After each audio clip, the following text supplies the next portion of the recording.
Gemini ज्योतिष में पति या पत्नी का जो कारक ग्रह है वो कौन सा होगा, कि जो ग्रह कुंडली में सबसे अधिक अंश पर होता है वो आत्म कारक कहलाता है, उससे कम अंश पर जो ग्रह होगा वो अमात्य कारक कहलाता है। इसी प्रकार कुंडली में जो सबसे कम अंश पर ग्रह स्थित होता है वो दारा कारक कहलाता है। जैसे ये कुंडली है तो इसमें सबसे अधिक अंश पर यहाँ बृहस्पति स्थित है 27 डिग्री पर, तो ये आत्मकारक ग्रह कहलाएगा। और सबसे कम अंश पर 3 अंश पर यहाँ बुध स्थित है, तो बुध इस कुंडली में दारा कारक ग्रह कहलाएगा। अर्थात बुध जो हुआ वो इस कुंडली में पति या पत्नी का सिग्निफिकेटर हुआ, कारक हुआ।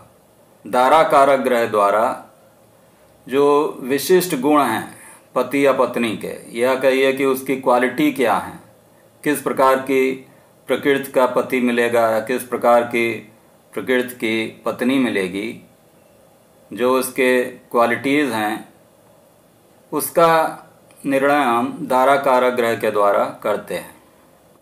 अब ये निर्भर करेगा कि दारा कारक ग्रह कुंडली में किस भाव में बैठा है, किस राशि में बैठा है, किस ग्रह के द्वारा देखा जा रहा है, या किसी ग्रह के साथ बैठा हुआ है, कंजंक्शन में है किसी ग्रह के साथ, तो इसके द्वारा ही उस जातक के पति या पत्नी की क्या क्वालिटी हैं वो पता चलेंगी, क्या विशिष्ट गुण उसमें है इसके बारे में पता चलेगा। तो इसके लिए सबसे पहले हमको ये देखना ज़रूरी है कि दारा कारक ग्रह किस भाव में बैठा है और किस राशि में बैठा है। अब यदि कुंडली में सूर्य दारा कारक ग्रह है तो उस जातक की पति या पत्नी किस प्रकार की होगी, उसमें सूर्य से संबंधित गुण आ जाएंगे। जैसे वो हाई पोस्ट वाला होगा, किसी उच्च पद पर होगा, उसमें अहम की भावना होगी, पॉलिटिक्स में भी वो हो सकता है, स्वाभिमानी हो सकता है। यदि सूर्य अच्छा बली होकर बलवान होकर स्थित होगा, साथ में शुभ ग्रहों के द्वारा देखा जा रहा हो या अपने मित्र ग्रह के द्वारा देखा जा रहा हो, तब तो उस व्यक्ति की पति या पत्नी में जो गुण होंगे वो सूर्य से संबंधित जो शुभ गुण होंगे वो आ जाएंगे। और इसके विपरीत यदि सूर्य अशुभ स्थिति में होगा, किसी अशुभ ग्रह के द्वारा देखा जा रहा होगा, तो उसमें अशुभ गुण आ जाएंगे सूर्य के। जैसे उसमें क्रोध की मात्रा अधिक हो सकती है, काफ़ी अहम की मात्रा उसमें होगी।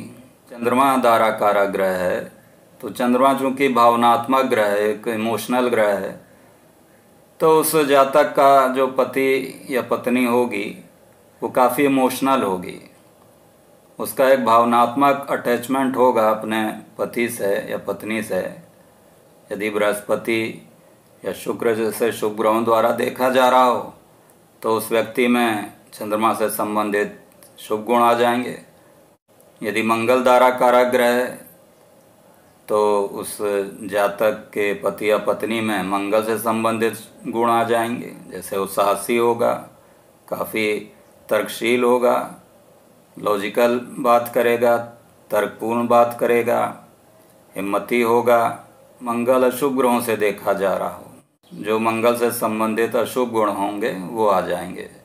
जैसे उसमें क्रोध की अधिक मात्रा हो जाएगी, बात बात पर झगड़ा करना या हिंसक स्वभाव हो सकता है। यदि बुध दारा कारक ग्रह है तो ऐसे जातक का जो पति या पत्नी होगी वो काफ़ी कम्युनिकेटिव होगी, काफ़ी बातूनी होगी। ऐसे व्यक्ति का पति या पत्नी फनी किस्म का भी हो सकता है, मजाकिया हो सकता है, काफ़ी बुद्धिमान भी होगा। यदि बृहस्पति दारा कारक ग्रह है तो ऐसा व्यक्ति का जो पति या पत्नी होगी वो काफ़ी धार्मिक हो सकती है, विद्वान होगी और फिलोसफिकल भी हो सकती है। शुक्र यदि दारा कारक ग्रह है तो ऐसे जातक के जो पति या पत्नी होगी वो काफ़ी दयालु होगी, अट्रैक्टिव होगी, सुंदर होगी, अच्छे कपड़े पहनने के शौकीन हो सकती है या कोई लग्जरी आइटम पर भी वो खर्चे कर सकती है। कहने का तात्पर्य यह है कि यदि शुक्र शुभ ग्रह से दृष्ट है तो शुक्र से संबंधित शुभ गुण उस व्यक्ति के पति या पत्नी में आएंगे।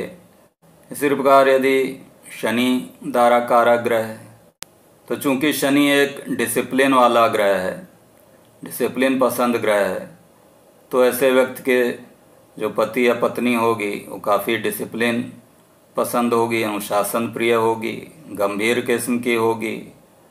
और ऐसे व्यक्ति का जीवन यदि शनि शुभ ग्रह के द्वारा दृष्ट है तो काफ़ी जो फैमिली लाइफ होगी वो स्टेबल होगी। अब दारा कारक ग्रह किस भाव में बैठा है और किस राशि में स्थित है, इसका प्रभाव भी जातक या जातिका के पति या पत्नी के स्वभाव पर पड़ता है।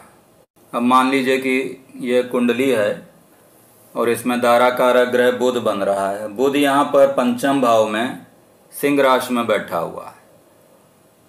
तो बुध चूंकि यहाँ पर पंचम भाव में बैठा हुआ है तो पंचम भाव चूंकि एंटरटेनमेंट का भाव है, ज्ञान का भाव है, एजुकेशन का भी भाव है, तो ऐसे व्यक्ति के जो पति या पत्नी होगी वो हो सकता है एंटरटेनमेंट फील्ड से हो या कलात्मक होगी, वो क्रिएटिविटी हो सकती है, उसमें ज्ञानी भी हो सकती है। इसी के साथ चूंकि बुध सिंह राशि में बैठा है तो उसमें सिंह राशि से संबंधित गुण भी आ जाएंगे।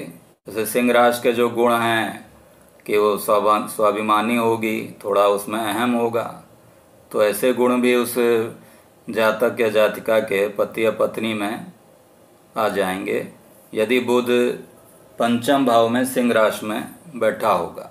और साथ ही दारा कारक ग्रह जिस राशि में बैठा होगा वो राशि उसके पति या पत्नी की लग्न की राशि हो सकती है या सूर्य की राशि हो सकती है या चंद्रमा की भी राशि हो सकती है।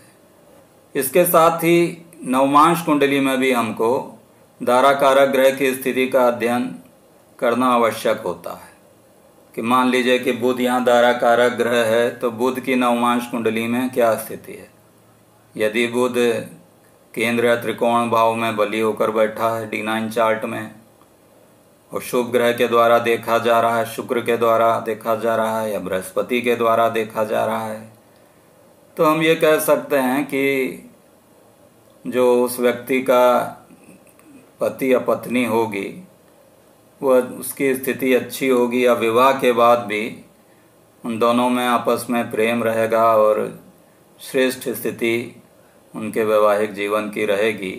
दोनों अपने जीवन में उन्नति करेंगे।